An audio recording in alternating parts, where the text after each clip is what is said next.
What's up mga papi? Para sa ating Moto Budol for today, samahan nyo ako, buksan lang natin tong binili kong cargo net galing TikTok kasi napaka-useful nito, tapos ang mura pa. Tara, let's go! Throw your hands up if you with it, drop it. So ayun na nga mga papi, bumili tayo ng cargo net kasi madalas natin itong nakikita sa mga TikTok video and ang tingin ko napaka-useful nito. Binili natin siya sa Surfy Motorcycle for only 35 pesos. Kaso may additional na shipping fee kaya ang total price niya ay naging 73 pesos. Pero okay lang, napakaganda ng quality nitong cargo net na to, tingnan nyo naman no.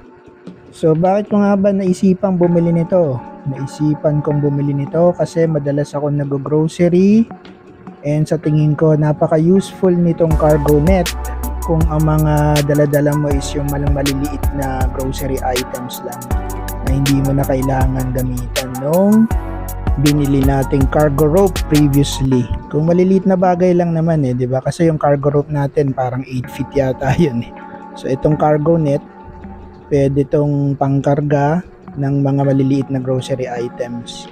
Tapos kung meron ka rin extra helmet, kunyari susunduin natin si Mrs., pwede na natin i-karga dun sa net yung helmet instead of isasabit natin siya dun sa gulay hook natin. Okay, andito na tayo sa labas. Kasama natin yung mga alalay natin, si Vince and si Cody. Try natin i-install tong cargo net dito sa PCX 160 natin. Walang rehearse to, first time kong gagawin to. Medyo mainit kaya ayusin muna natin si Cody bago natin gawin yung video.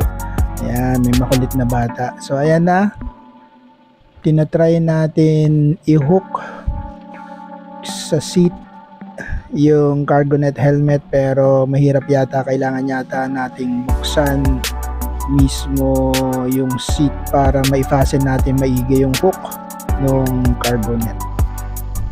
So ayan, so hindi naman mahirap to ikabit, siguro first time ko kasi kaya medyo nangangapa pa tayo, pero feeling ko pag matagal mo nang ginagawa to, madali na to for you.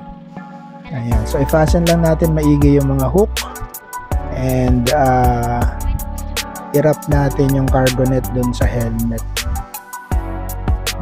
Ayan, tapos yung kabilang side meron rin yan tatlong hook.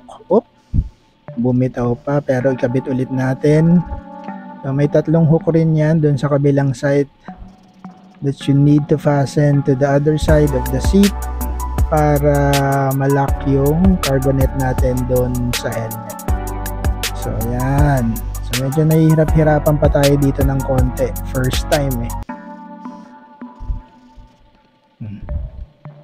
Ayan, nakabit na. Tapos ilalak na natin of course yung seat, di ba? Sturdy sa tingin ko, maski anong banking mo dito hindi matatanggal tong net doon sa upuan mo. Alright, so siguro this is the same effect kung meron tayong mga small groceries na ikakarga dito sa motor natin.